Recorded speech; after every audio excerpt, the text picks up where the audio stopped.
Hello everyone and welcome to lesson 3.2B. I've entitled this video, The New England Colonies. This video is going to cover pages 66 to 68. New Colonies.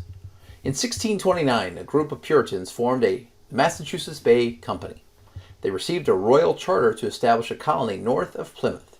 The company chose John Winthrop to be the colony's governor, pictured right down here.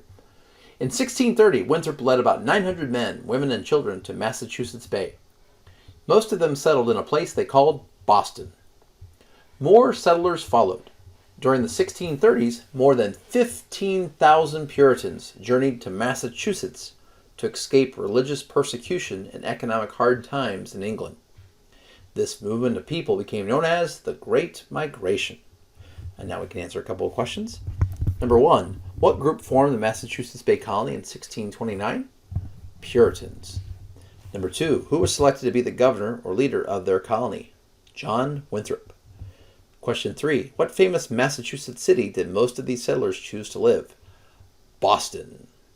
Question four, what were the two main reasons why Puritans left England and came to Massachusetts? Well, number one, they came to escape religious persecution, which we've learned in earlier videos. That means they were getting picked on because of their faith.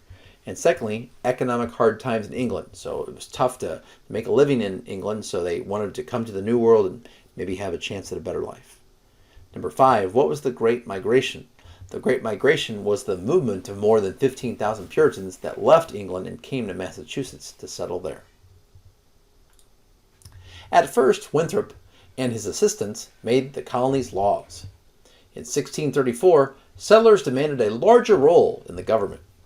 Adult male church members were allowed to vote for the governor and for representatives to the government. Later, property ownership became a requirement for voting. The Puritans came to America to put their religious beliefs into practice. At the same time, they themselves had little tolerance for different beliefs. They criticized or persecuted people who did not agree with their views. They strictly enforced their own religious rules. This lack of tolerance led people to form new colonies. And some of that religious intolerance came, in fact, in the way of the Salem witch trials, which we see a picture down here. And about 15 crimes in the Puritan community carried the death penalty. One crime punishable by death was witchcraft. In 1692, Puritans in Salem Village executed 20 innocent men and women as witches.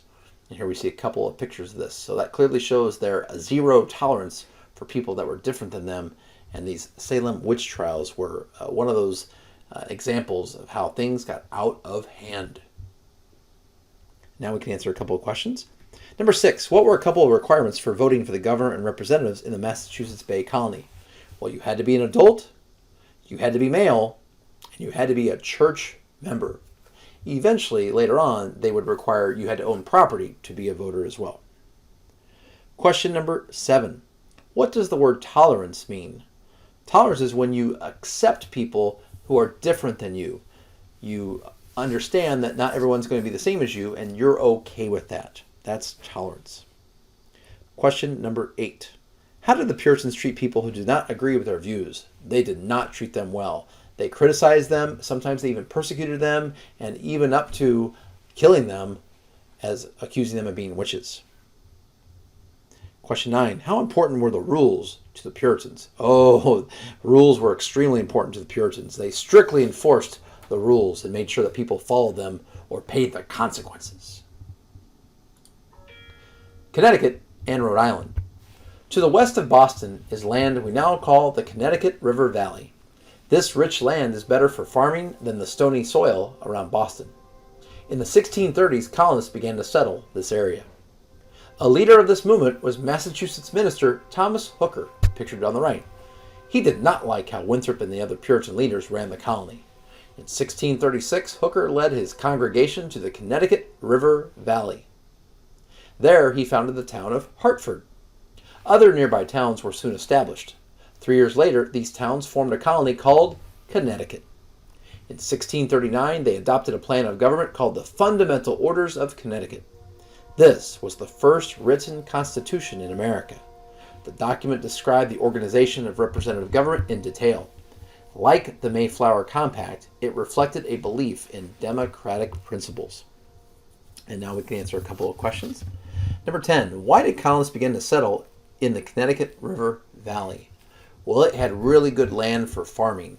It was much better soil than the stony soil that Boston had. Question 11, why did Thomas Hooker lead his followers to Hartford, Connecticut? Well, he led them there because he did not like the way that the Puritan leaders were treating people. They didn't like the rules that they were establishing, people like Winthrop. And so they're like, let's go someplace else where we can have a different life than the strict rules that they're enforcing here. Question 12. Why is the Fundamental Orders of Connecticut an important moment in American history? Because it was the first written constitution in America's history. They actually wrote down the rules and put it into an established document, and that's important. It laid the groundwork for what would be our very own United States Constitution later on in our history. A minister named Roger Williams founded the colony of Rhode Island. Williams felt that government should not force people to worship in a certain way. He also believed it was wrong for settlers to take land away from the Native Americans. Forced by Massachusetts leaders to leave the colony, Williams found refuge with the Narragansett, a Native American people. They later sold him land, where Williams founded the town of Providence. With its policy of religious toleration, Rhode Island became a safe place for dissenters. It was the first place in America where people of all faiths could worship freely. Others followed Williams's example. In 1638, John Wheelwright led a group of dissidents from Massachusetts to found the town of Exeter in New Hampshire. New Hampshire became an independent colony in 1679. So now we can answer question 13. What colony did Roger Williams found? Rhode Island. Question 14. What were two strong beliefs that Roger Williams felt?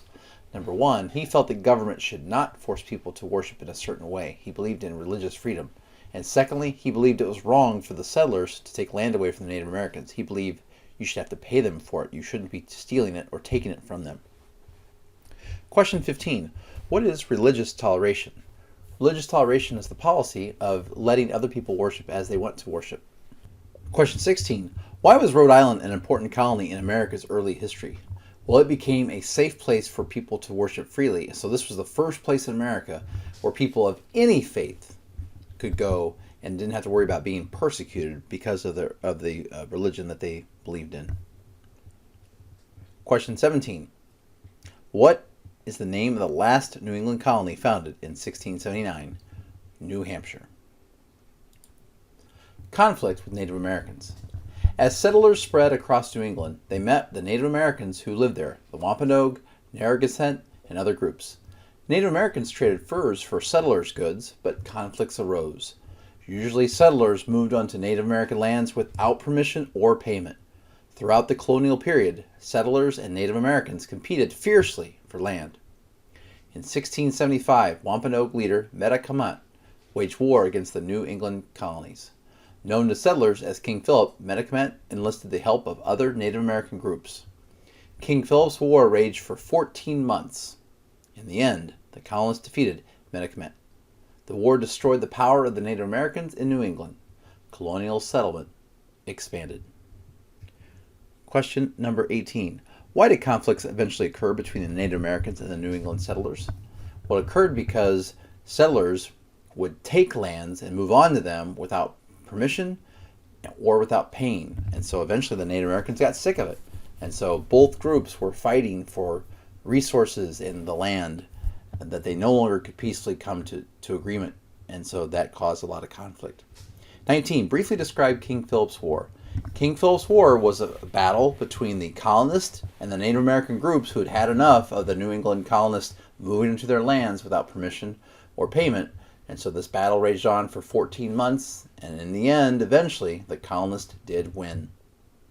Question 20. With the result of King Philip's War, not only did the colonists win, but what it allowed was the colonial settlement to expand, and Native Americans were forced again and again and again off of their lands. Well, thank you so much for watching. Before we go, I have not one, but I have two memes today. The first one, you can have whatever religion you want, as long as it's the same as ours. And the second one, she coughed while praying. Which?